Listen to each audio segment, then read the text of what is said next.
বগুড়ায় উন্মুক্ত বিশ্ববিদ্যালয়ের অধীনে অনুষ্ঠিত এসএসসি পরীক্ষায় বিএনপি নেত্রীর হয়ে প্রক্সি দিতে গিয়ে এক কলেজ ছাত্রী আটক হয়েছে। 24 এপ্রিল দুপুরে শহরের বগুড়া জেলা স্কুল কেন্দ্র থেকে তাকে আটক করে পুলিশে সোপর্দ করা হয়। আটক শিক্ষার্থীর নাম ঈশিতা আক্তার তিশা। তিনি শহরের চক সূত্রাপুর এলাকার জীবন শেখের মেয়ে এবং বগুড়া সরকারি আজিজুল হক কলেজের উচ্চ মাধ্যমিক দ্বিতীয় বর্ষের শিক্ষার্থী। স্থানীয় সূত্রে জানা যায়, উন্মুক্ত বিশ্ববিদ্যালয়ের অধীনে অনুষ্ঠিত এসএসসি পরীক্ষার বাংলা দ্বিতীয় পত্রে বগুড়া শহর মহিলা দলের যুগ্ম সাধারণ সম্পাদক নিপা খাতুনের পরিবর্তে পরীক্ষায় অংশ নেন ঈশিতা। পরীক্ষা চলাকালে খাতা স্বাক্ষরের সময় কক্ষ পরিদর্শকের সন্দেহ হয়। প্রবেশপত্রে থাকা ছবির সঙ্গে পরীক্ষার্থীর চেহারার অমিল দেখে তাকে জিজ্ঞাসাবাদ করা হয়।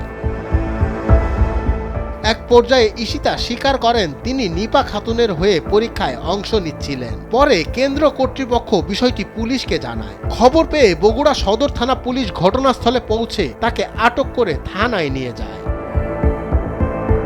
ডেস্ক রিপোর্ট, সময়ের আলো।